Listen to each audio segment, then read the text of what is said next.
Assalamualaikum warahmatullahi wabarakatuh.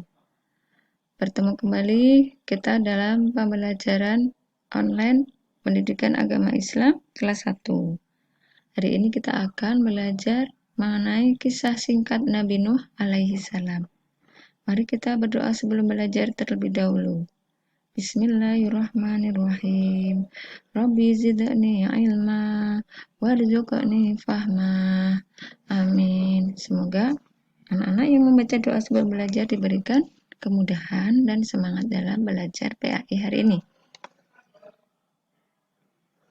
Baik, kita mulai pembelajaran kita tentang kisah Nabi Nuh alaihi salam. Nabi Nuh alaihi salam adalah Rasul. Rasul itu apa? Utusan Allah, ya. Rasul itu utusan. Nah, Nabi Nuh ini merupakan utusan Allah yang pertama, ya.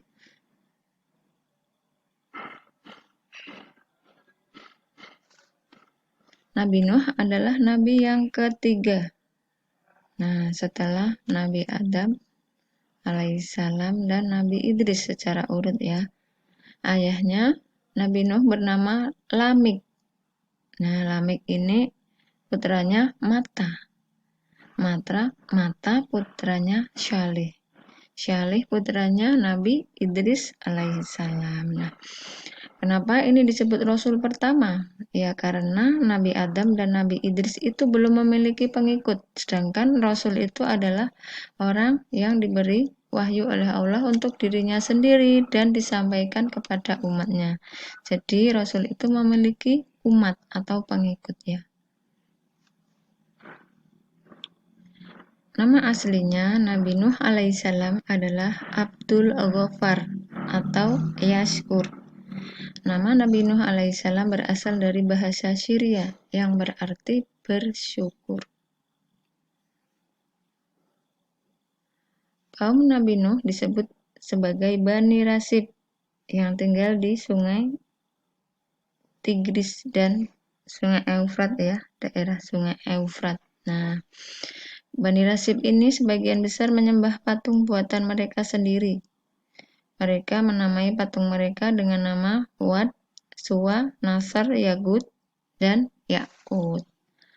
Jadi sebelum ada Nabi, jadi habis Nabi Idris itu meninggal, ya, mereka itu masih belum ada Nabi lagi. Nah, mereka tuh lupa dengan ajaran yang sudah diajarkan oleh Nabi Idris, yaitu tentang keesaan Allah, menyembah hanya kepada Allah. Nah, karena kekosongan itu, makanya mereka itu lupa bahwa yang memiliki kekuatan itu adalah hanyalah Allah Subhanahu wa Ta'ala. Nabi Nuh diutus oleh Allah untuk mengajak kaumnya beriman kepada Allah. Nabi Nuh alaihissalam mengajarkan umatnya untuk menyembah Allah, meninggalkan maksiat dan berbuat kebaikan. Nabi Nuh berdakwah selama 950 tahun, ya, lamanya, ya. Namun mereka kebanyakan atau sebagian besar menolak ajaran, mencela dan berusaha untuk menggagalkan seruan Nabi Nuh alaihi salam. Jadi pengikutnya Nabi Nuh alaihi salam itu selama ratusan tahun itu hanya sekitar 80 orang saja, ya. Pada puncaknya mereka itu tidak mau menyembah Allah, tetap menyembah kepada patung atau berhala. Selain itu, Bani Rasib ini menantang Nabi Nuh untuk mendatangkan azab yang selalu disampaikan oleh Nabi Nuh, bahwa apabila kita tidak menyembah Allah, apabila kita berbuat kerusakan, tidak mau menyembah Allah, minum minuman keras, pasti akan turun hukuman dari Allah, seperti yang Nabi Nuh alaihissalam sampaikan. Namun mereka tidak percaya kepada dakwah atau seruan ajakan Nabi Nuh alaihissalam. Nah, Nabi Nuh alaihissalam memiliki pengikut yang berasal dari orang-orang petani, pedagang, para budak, jadinya bukan bangsawan, kebanyakan pengikutnya orang-orang yang kecil ya, yang tidak memiliki banyak harta. Jadinya Nabi Nuh mendapatkan ejekan karena pengikutnya hanya orang-orang yang mereka anggap sebagai orang yang rendah. Nah, karena itu tidak mau mengikuti ajaran Nabi Nuh alaihissalam, bahkan mencela dan mengajak.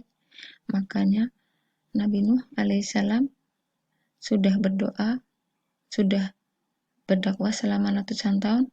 Nabi Nuh alaihissalam tetap bersabar.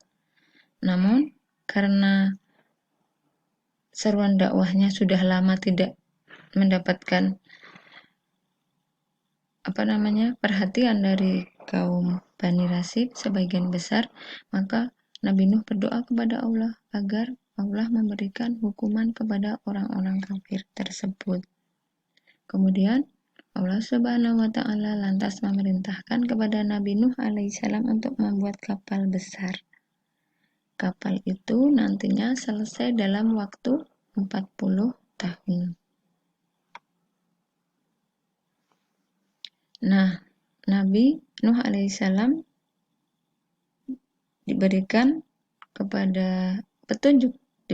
petunjuk bahwa nanti ada tanda bahwa ketika saatnya nanti Nabi Nuh dan pengikutnya harus segera membawa mereka pengikutnya ke dalam kapal. Nah, setelah ada tanda dari Allah, makanya Nabi Nuh alaihissalam memerintahkan pengikutnya untuk naik ke kapal dan memasukkan beberapa jenis hewan berpasang-pasangan ke dalam kapal. Ada burung-burung, ada hewan ternak ya. Ada hewan melata seperti ular, itu juga ikut serta di bawah. Semua jenis hewan yang hidup pada zaman itu diangkut semuanya di atas kapal Nabi Nuh alaihissalam. Nah, begitu semuanya pengikut Nabi dan beserta makhluk hidup dan tumbuhan yang sudah diangkut dalam kapal, kemudian langit yang awalnya cerah berubah menjadi mendung. Muncul awan hitam yang menyelimuti seluruh langit, petir, dan angin kencang. Kilat menyambar dalam sekejap, sehingga air kemudian muncul, naik airnya itu mengalir dengan deras, naik hingga ke puncak bukit, sampai ke gunung-gunung, tinggi sekali ya airnya waktu itu. Nah, pada kesempatan seperti itu, dalam kondisi seperti itu, tidak ada lagi tempat buat Bani Rasib untuk berlindung, karena di tepi-tepi bukit sudah terisi air semua ya, sudah digenangi air semuanya.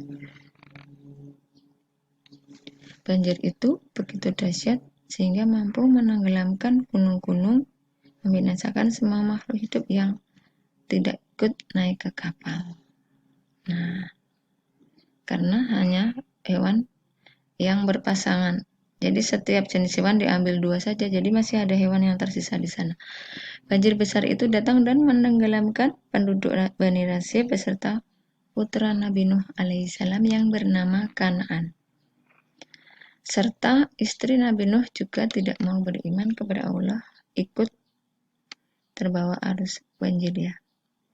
Nabi Nuh alaihissalam ikhlas ketika kehilangan putranya yang ikut tenggelam bersama istrinya. Nah, banjir itu berlangsung lama. Banjir itu menggenangi bumi selama kurang lebih 5-6 bulan. Perahu Nabi Nuh alaihissalam berlabuh tepat pada hari Asyura, yaitu tanggal 10 bulan Muharram. Kemudian berpuasalah Nabi Nuh alaihissalam di hari itu sebagai ungkapan syukur kepada Allah. Setelah banjirnya surut, Nabi Nuh alaihissalam dan pengikutnya turun dari kapal. Mereka tidak lupa bersyukur atas pertolongan Allah. Jadi mereka itu terus berdiri di atas kapal sampai 5 bulan. Anak-anak bisa bayangkan berapa lamanya mereka ada di atas kapal. 2 hari saja sudah lama. Dari kisah singkat Nabi Nuh alaihissalam di atas tadi, kita dapat menyimpulkan ada beberapa sikap terpuji Nabi Nuh alaihissalam yang patut kita teladani. Di antaranya, taat kepada Allah. Meskipun sudah berdakwah 950 tahun lamanya, Nabi Nuh tetap taat kepada Allah meskipun mendapatkan ejekan dan celaan dari pengikutnya atau sebagai dari masyarakat Bani Nasib, bukan pengikutnya ya. Yang kedua, sikap Nabi Nuh yaitu yang terpuji sikap sabar dan tabah, tidak mudah menyerah. Karena sudah berdakwah selama 950 tahun, itu bukan waktu yang sebentar ya. Jadi betapa sabar dan tabahnya Nabi Nuh alaihissalam dalam menjalankan perintah Allah, yaitu berdakwah, mengajak umatnya untuk beriman kepada Allah, menyembah kepada Allah. 3, bekerja keras. Ya, selama 40 tahun Nabi Nuh dan pengikutnya membuat kapal ya. Yang selanjutnya sikap terpuji yaitu penyayang kepada hewan. Selain itu, Nabi Nuh alaihissalam juga penyayang kepada hewan karena Nabi Nuh diperintahkan oleh Allah Subhanahu wa taala untuk membawa berpasang-pasangan hewan. Kemudian pemaaf. Ya, sebenarnya ketika banjir besar dan putranya Kan'an itu hampir tenggelam, Nabi Nuh alaihissalam menawarkan kepada putranya untuk naik ke dalam kapal dan memaafkan putranya yaitu Kan'an.